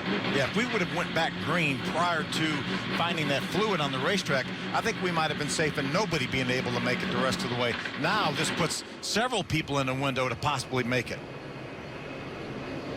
And if anybody ducks in out from behind him, it's certainly advantageous for the 00 to hit it. It's like, there he comes. Active full fuel. Love this call. 12th lap of yellow, and Kyle Larson, Crafton, all making their way down pit road. Here comes John Hunter Nemechek, John West Townley, Eric Jones also coming in. Tyler Reddick also coming back down to pit road. Okay, Vince, here they come. Well, I'll tell you what, this 00 team was glad to see all those other trucks behind them come down pit road as well. Before we talked with Joe Shear, they were trying to figure out how close are they? Are they going to be close enough to get on the number, maybe with another yellow or two? And they had to pack it full of fuel on this one, and he reminded them a couple of different times to get it there. Kyle Larson also said he had been saving as much as possible throughout the day, thinking maybe this would come into play. Well, he needs to start saving again, Vince. It's right on the edge of making it, so he will continue to save.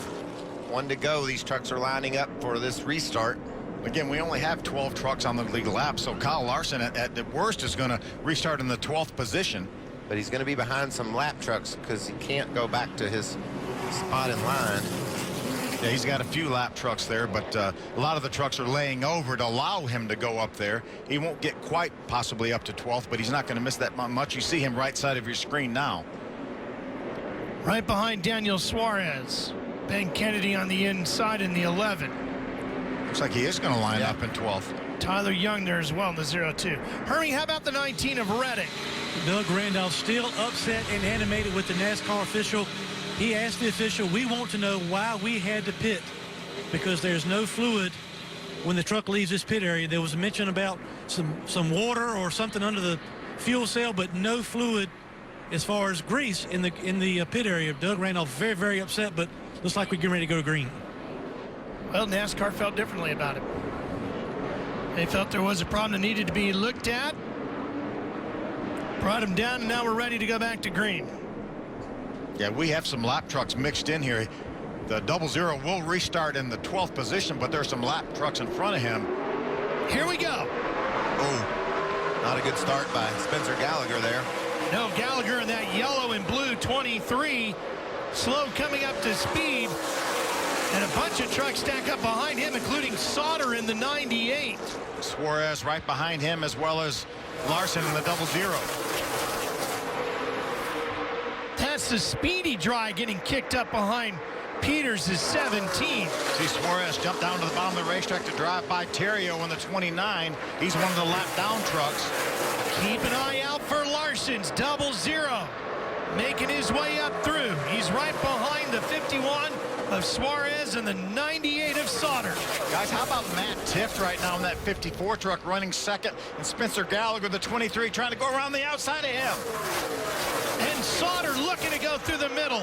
And here comes Suarez to the bottom. 4 wide for a minute. Cameron Haley stuck in the middle of that pack in the 13. Right along with Kyle Larson, he's hung in behind Brandon Jones in that 33 truck. We'll see if he jumps to the outside of the 33 when they get down to turn number 1. Larson so good on the outside here today. Working that groove as he passes Suarez. That'll put him up to 6th. Meanwhile, Timothy Peters has opened up about a half a dozen truck lengths over Spencer Gallagher. Peters' truck earlier was fast in the short haul field, but as the laps wore on, his truck faded. He fell back outside the top end of the top 5, so we'll see if he's made an adjustment. Marcus Richmond, what's wrong with Craftsman? Did he just get his momentum taken away because he's going again? Drove all the way down to the apron of the racetrack, and you saw the 19 of Reddick go around the outside of him. Again, remember, right now, Matt Craftsman runs in the 14th spot, and he is not in the free pass position. Ben Kennedy in the 11 truck is. He just needs to find out 11, get around him, and then hope for a caution, or it's going to be a tough day in the championship battle for the 88 team. Here comes Larson, fighting with Tift. Tift in the 54, squabbling over the 5th position. Give it to Larson. Suarez trying to make the same move on the inside of the 51 now. Johnny Sauter right now runs in the 3rd spot. You see him on the high side as Matt Tift loses a spot to Suarez in the 51. Here comes Cameron Haley, the 13 on the inside. Meanwhile, championship leader Eric Jones still back in 9th. Here's the battle for 2nd. 3 trucks going after it. Gallagher right in the middle. Boy, he got loose in the 23. Jones trying to take 2nd in the 33. And here's Larson now. Watch Johnny Sauter drive around the outside of the 33 of Brandon Jones to take over the second spot.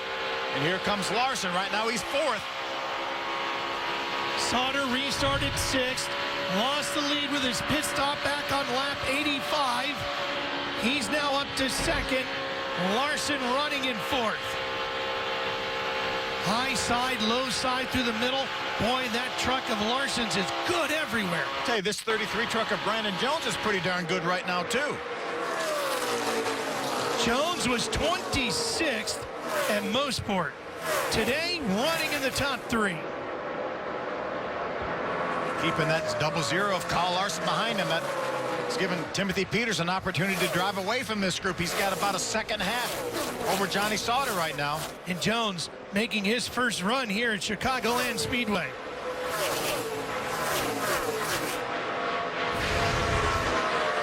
These top 3 trucks are not trucks that topped off late on that caution flag like Kyle Larson did. Larson stalking the 2 in front of him, trying to decide which groove he's going to need to go by. Maybe he's just trying to save some fuel back there. Draft off these 2 trucks, save a little bit of fuel. 0-0 looks great. Vince going to the bottom now.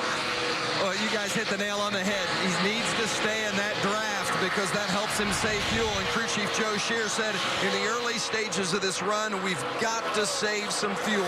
Stay in the draft as much as you can and save me as much as you can. That's what Larson's doing now. Well, saving some fuel is great, and staying in the draft is fun too, but darn, Brandon Jones on the inside of Johnny Sauter, that's some intense action right there. I bet he's glad they've kind of sorted that position out. Jones was all over Sauter. Meanwhile, in his 200th career start, Timothy Peters leads in Chicago.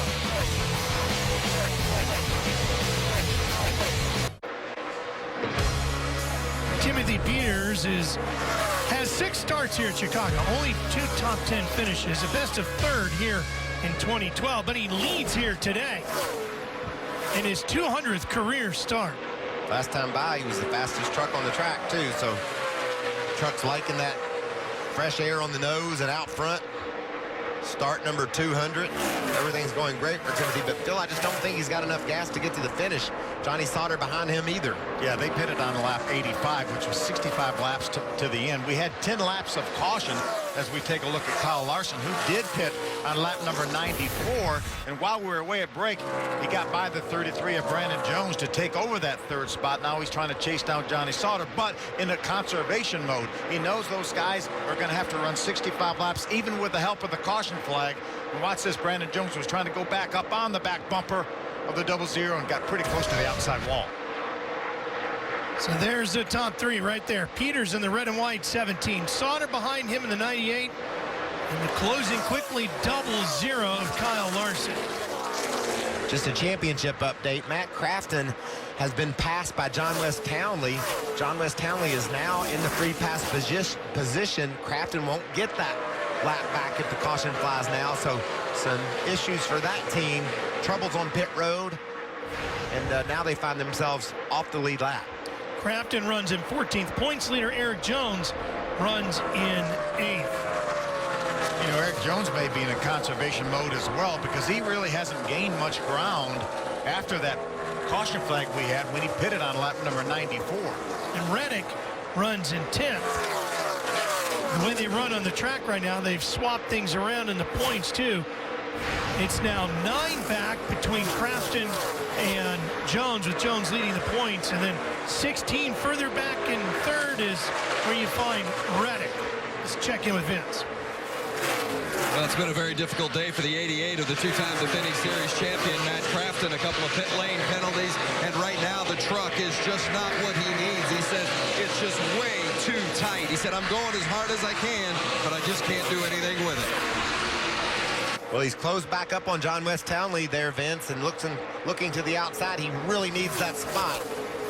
He might have found a little bit more grip, a little bit more speed up top because he closed in. He was about 10 truck lengths behind him just a few laps ago. Going to drive down to the bottom, and John West Townley has no idea he's there.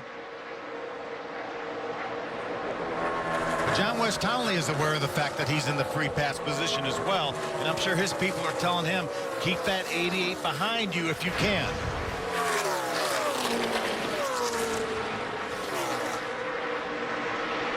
That's Matt Tiff in front of them. Matt is on the lead lap in the 11th spot.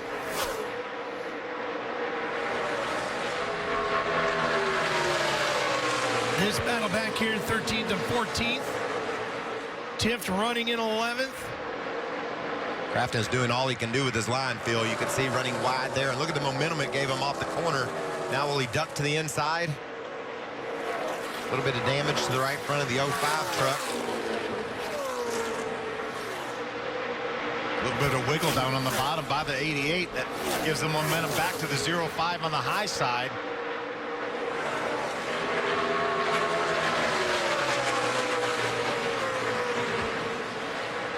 I mean, right now, Matt Crafton is absolutely driving as hard as he can to try to get by that 05 car. And that's a battle for the 13th position. Here's the points leader right here, Eric Jones in the black 4, running in 7th. Spencer Gallagher inside of him on the 23. It's like Rudy Fugle turned him loose because in the last lap, he passed Cameron Haley for that 7th spot. Now he goes by Spencer Gallagher for 6th. They may have felt like they saved enough fuel there, and it's time to go. Crafton still working on John West Townley on the bottom. Crafton knows it's time to go. He doesn't have a choice. He's got to run as hard as he can right now. And that truck looks loose down on the bottom. We heard him reporting that it was tight, but it's wiggling all over the place. Can't quite clear the 05. John West keeps that momentum up in that Zaxby's Chevy on the outside. Just when you think he's going to get around him, not going to happen. And then here comes John Hunter Nemechek to the inside of Gallagher. Haley's there and closing in, and you're on board with him now. The 19 of Tyler Reddick holding down 10th.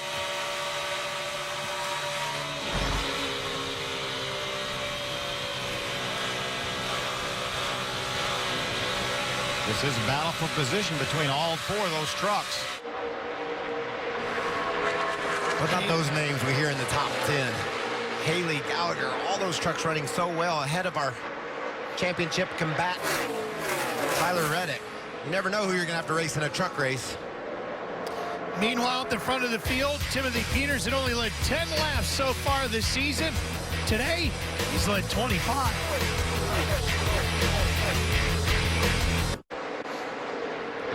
Timothy Peters racing with 26 to go on his 200th career start of the NASCAR Camping World Truck Series. Trying to get the win here today. Does he have enough fuel? How about the guys chasing him from behind like Sauter and Larson? Well, right now, Timothy Peters and Johnny Sauter both pitted on lap number 85. They both have Triad engines in those trucks. Those engines get good fuel mileage. That's what we've seen Matt Crafton go a long, long way with the same type engine. So Kyle Larson, the 00 truck, pitted back on lap number 94. 9 laps later, again, those were all caution laps. I think there's still some confusion as to whether they can make it on fuel. And now Daniel Suarez is chasing down Kyle Larson. He pitted on lap number 93, 1 lap before Kyle Larson. Got to tip your hat to the Triad engines. Those Toyotas under the hood of Peters and Sauter. You talked about the fuel mileage. They've always gotten good fuel mileage, but got great horsepower. They've picked up the horsepower game, and right now running 1-2 on a racetrack like Chicago, this is all about horsepower. You've got to have an engine under the hood, and those Toyotas are really running. You said at the beginning of the show, Phil, that this was a day full of confusion for a lot of these teams and drivers and competitors. Here's Emmerich back on pit road again. We've seen a ton of mistakes. Let's watch this for a second here. Watch Emmerich. Whoa, man! Oh, that's sad. Wow. Oh, my. And this, when you're 59 laps down, I mean, I know you try every second, but you gotta take care of your guys down on pit road. That was a misjudgment, and it's hard to tell exactly. He got stopped in his box. I don't really understand how that happened. Wasn't like he went flying through his box. I don't know if it was a miscommunication on the guys, maybe going out a little too shallow in the pit box or what. It's great to see them walking around, though. Yeah, that's for sure. See how tough these guys are and how well they how hard they train to do that job. They're in great physical shape. As we watch Peters here, 1.7 seconds up on Sauter. That goes back to right what I was about to say before we went to that replay. You mentioned confusion at the beginning of the day. It's been a day full of mental errors, some bigger than others, like we just saw there, but mental errors nonetheless. Now you have to wonder, as we get to the late stages of this race, has anybody made a mental error when it came to figuring the fuel mileage out? Well, I'm sure the calculators have been smoking down there trying to figure it out, and it's hard to predict how much fuel your driver can save. We saw Kyle Larson drafting early on behind Brandon Jones. Then he passed Brandon Jones. Really doesn't have anyone to draft on now. He's about 0.6 of a second behind Johnny Sauter. That's going to help a little bit. But right now, Timothy Peters has over a 2-second lead. Camping World, 20 to go for Peters. 200th career start, and he's 20 laps away from the win. He's been running right on the bottom. You see Larson up the track there. He's typically like the high road around as he's caught our second place running Johnny Sauter. So Peters is doing all he can do. He's leading the race and he's running around the bottom, but maybe Larson has just pulled up on Sauter now to try to save even more fuel.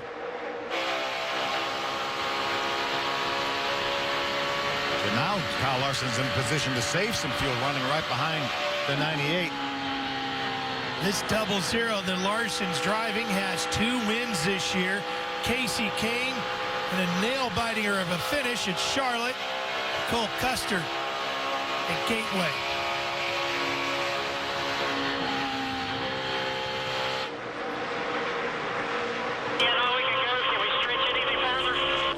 No good, bud. We're way short.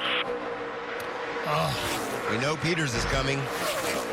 We believe Sauter is going to come to pit road as well. That leaves Kyle Larson in the 3rd spot that can make it. Well, I hope these guys are okay. They're able to walk around a bit. Yeah, we're hearing that Daniel Hemmer reported that he didn't have any brakes when he got on pit road. Let's take another look at it.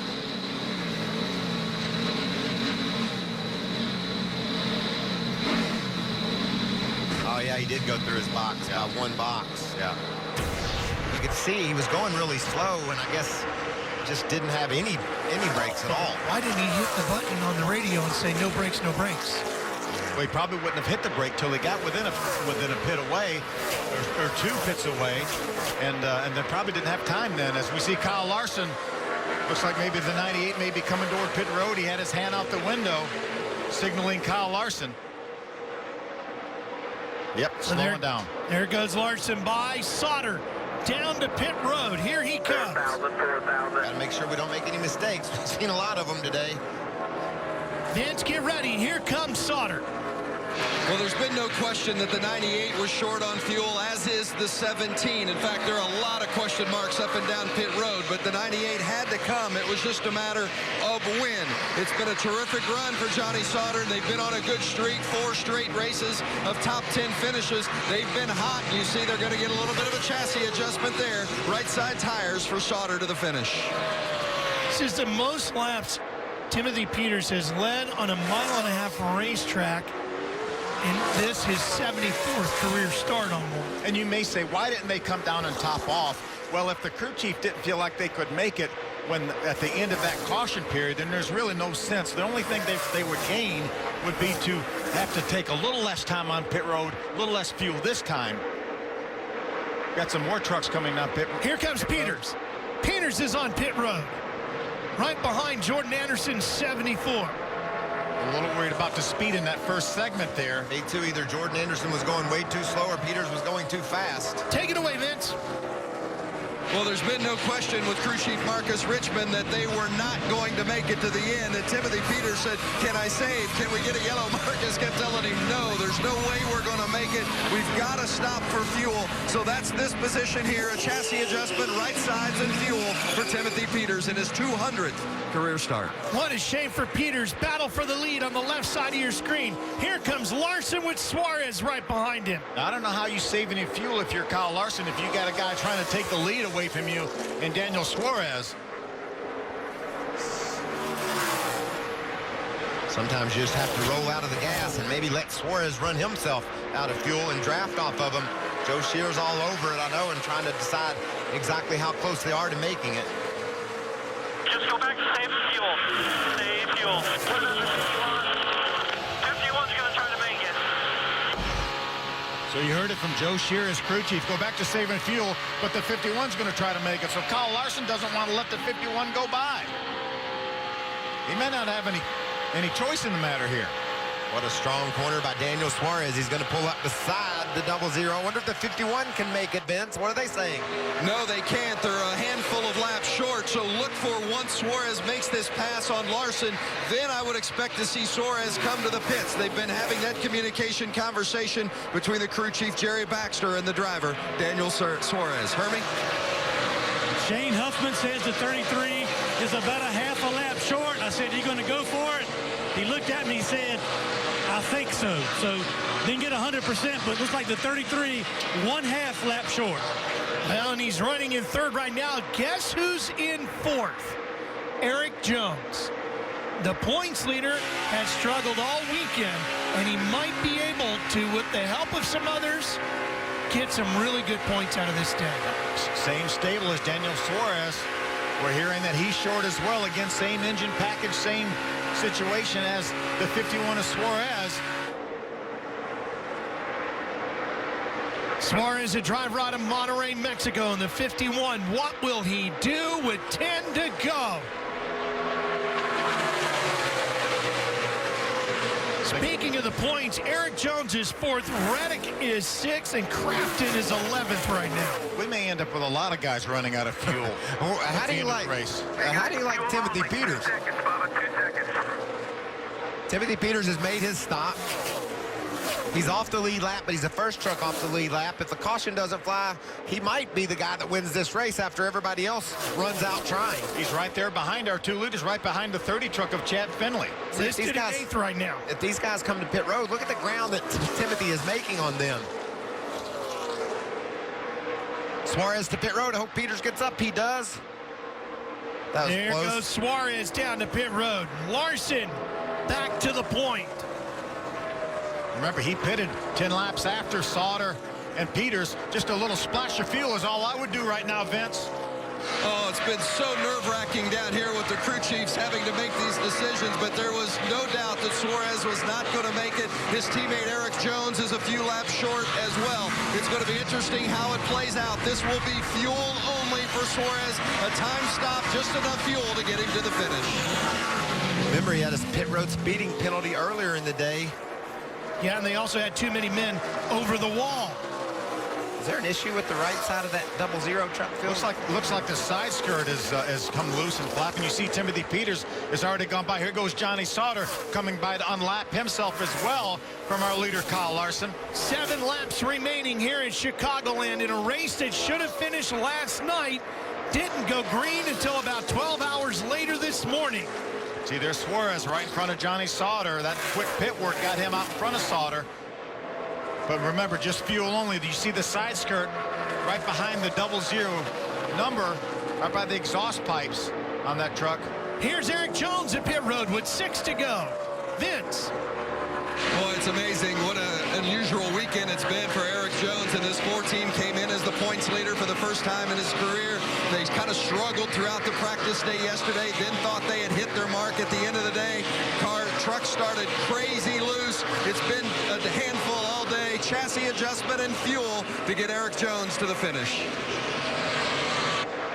Larson, Brandon Jones, John Hunter, Nemechek in third. Ralph, that's Brandon Jones right there. 5 to go. Does he have an issue? Is he still up to speed? Yeah, he's out of gas, I think. I think he's out of gas right now. It didn't sound right coming down the front. That'll put John Hunter, Nemechek. 30 is slow on the backstretch. That could cause a yellow here if we don't get him around the pit road. Oh, man, what a wild finish is brewing here in Chicagoland. 00 is drafting off of Daniel Hemrick right now with 4 laps to go. Larson trying to nurse it around this big 1.5 miles. Cameron Haley's on pit road. Here's the 33. Just making its way to pit road. Kyle Larson has almost a 5-second lead right now on John Hunter Nemechek. He can really back it down. Vince, is he going to be able to make it? It's going to be very close. They just told Kyle Larson, you've got over a 4-second lead. Shut off the truck if you have to, but we've got to save to the end. 1, so you're likely going to see that a margin of advantage shrink as it continues to go now almost just 3 seconds. But Larson's got to do everything he can to have enough fuel to get it to the finish. The 30 did make it to pit road, so we stay green. Craftsman's on pit road with 3 to go. Larson just trying to get to the finish here. Remember, John Hunter Nemechek could have fuel issues as well. Less than 2.5 to go. By 25. There's Craftsman. But, you know, the amazing thing is some guys are out here just trying to win the race. Craftsman and Tyler Reddick and Eric Jones, it's the championship picture for them as Craftsman has a little bit of problem getting it off pit road. It's out of fuel. It was out of fuel when they tried to give him some gas. Oh, Vince, boy, another the double problem for zero's Matt out of fuel. The double zero is out of fuel. Larson And is there out of goes fuel. the 8 of John Hunter Nemechek into the lead. Could he get the win here today? He's got just a little bit over 1 more lap to go. John Hunter Nemechek just turned the right age to go racing White flag to you. on the big tracks at Gateway earlier this year. And now here he is looking to get the win in Chicago. Yes. The white flag is Shut it out. off down the back straightaway. Don't shut it off. Just coast. Just coast. Just coast. He's got a 1.5 seconds over Tyler Reddick. Oh, excuse me, 1.13 seconds over Tyler Reddick. So he needs to coast. Just walk it home. John Hunter Nemechek trying to get to his first career victory. He can coast from here, Ralph. Here he comes to the checkered flag. John Hunter Nemechek, career win #1 in Chicagoland.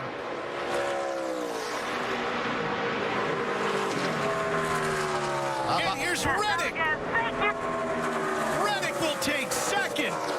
Big impact on the points here today for Tyler Reddick, even with all the problems he had.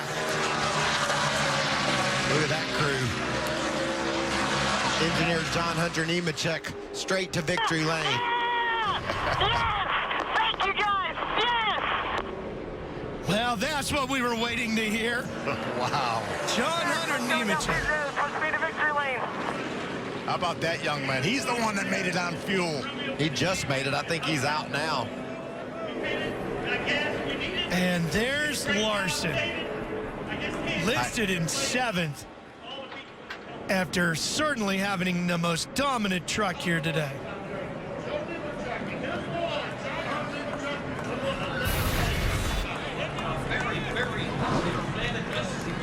And here's John Hunter, and there goes Larson coasting on the bottom. That's not a normal pass for the lead. We normally have him a little bit closer in speed. Well, I bet old front row Joe's pretty happy, Hermie. Well, here's Joe coming down pit road. Owner, dad, crew chief, your emotions right now is John Hunter Nemechek wins in Chicago. It's just an incredible day. We've had such a tough year. We don't have a lot of sponsorship. We're doing this with like 6 guys on our team. We work so many hours a day, it's incredible. John Hunter's our engineer there, one of them. Just an incredible day. You know, I knew we were going to be good. We came up here and tested, and this is the first time we've been able to test with John Hunter to let him feel what's going on. Everything else has always been a rush, and he did an awesome job driving, saving gas, and I can't thank my team enough. I got a small group of guys, and we are dedicated to winning. We just need some sponsorship. Go enjoy victory lane. Yes, sir. Thank you. Gets his first win in his 23rd start, 10th different driver to win in 2015. We'll talk to him in victory lane. And don't forget, Tudor Sports Car Racing from COTA coming up when we're done. Welcome back here to Chicago, where John Hunter Nemechek becomes the first driver to get his first win right here at Chicagoland. Don't forget the Tudor Sports Cars coming up live right here on FS2. As soon as we're done, they're down at the beautiful Circuit of the Americas. Let's hear from the man who's the points leader. Eric Jones finished 6th today. He is still the points leader, but boy, it was an eventful day today. Loose, tight, speeding penalty on pit lane. What was the big difference for you guys in trying to find the right balance with that truck today? Well, yeah, it's just this tire. We've struggled with it, and it's a shame. It just doesn't put on a great show. You know, you saw if you got out front, it was kind of, you stayed there and ran out front, which is, you know, it's just a product of the tire and what it did at Texas earlier this year. But I tore it a certified used vehicles. Tundra was good. It just, You know, we just missed it a little bit. We were missing that piece that that would have made us better. Just felt a little bit out of the racetrack all day and never could quite get it to where we wanted to be. But it's interesting when it's fuel mileage. It takes a lot of fuel and a lot of luck to win one of these things. I'm happy for John Hunter. That's pretty cool to see for him. But we'll go on to the next one. Eric Jones, 6th today, but still the points leader. Here's our Ram guts and glory as we take a look back into how John Hunter Nemechek got to victory lane here today. What's that got to feel like for that young man trying to win his first race? Look up and see the leader off the pace. He just barely makes it to the checker flag. Did such an outstanding job. We heard his dad say they were able to test here before, and that really made a big difference for him. Well, he made his last pit stop on lap 94, Hermie, and he becomes the second truck to win for NIMCA. The first one was Watkins Glen with Ron Fellows in 99. Nothing like a victory lane for a first-time winner. Hugs for crew chief Jerry Kennan, Dad Joe Nemechek. John Hunter, I can't imagine all the emotions you're feeling right now, but first of all, your thoughts with 4, 5, 6 laps to go. What position were you guys in with fuel, and what were you having to do behind the wheel to get this truck to victory lane? Jerry just kept saying save, save, save on gas, so we kept doing that, and I can't thank all these guys enough. We put all of our effort into this. Can't thank Dad enough. Phil Ephraim from El Faro, Guatemala coming in, Meatball, Rocky Ridge Trucks, SWM Gunrunner, Mr. Bill and Miss Deborah from DAB. Everyone that it takes for this to happen, especially Chevrolet and the fans. Without them, we wouldn't be here. And your dad pointed out, you do a lot of this work along with your teammates on this truck every day. How rewarding is it to win this soon in the Truck Series? It's definitely rewarding. It makes all the hard work pay off in this deal. I mean, we work as hard as we can at the shop 24/7. So for us to win and finally get one, we've been close a few times, but this one's been coming, and I can't thank all these guys enough. That's John Hunter Nemechek, first win in the Camping World Truck Series. Tyler Reddick brought it home second today. More, what an eventful day for the 19 truck. They come to pit lane because they thought you were leaking fluid. Weren't, evidently. But how would you summarize the day you had today? Not bad. I mean, as much as we at the time we thought coming to pit road was going to mess us up pretty bad. You know, coming down and topping off probably did us a lot of good. We ended up running second. You know, I was battling the 8 really hard early there on the opening laps of the restart, and then later in the run, just weren't able to get around him, and that probably ended up being the race for the win there. So we did our best. We saved a lot of fuel. It'd be nice to see how much we saved and go back and look at that. This was my first fuel mileage race, and I didn't run out, so I'm happy about that. Yeah, they persevered for sure, the 19, and moves into second place in the point standings too. Yeah, he sure does. He's now 10 behind Eric Jones. He was, what, 15 out when we started the day in third? We came to Chicago with 3 guys within 15 points of each other. Did you think it could have gotten any closer? It certainly has. And we're going to see it the rest of the year. These 3 guys are going to battle it out right down to Homestead. Don't forget the Tuner Sports Cars coming your way here as soon as we're done, live from Circuit of the Americas down in Austin, Texas. Here it was John Hunter Nemechek becoming the 4th driver to get his first NASCAR Camping World Truck Series win this season. Yeah, that's amazing. It's amazing the young talent we have here in the Truck Series, and this is another vivid example of that with John Hunter Nemechek. How about Timothy Peters, Vince? Yeah, strong day. Led 41 laps, and a special day, too, his 200th start. Out there for a while, maybe you were going to bring this one home in victory lane. What's going through your mind when they keep telling you you're short, but you're out front?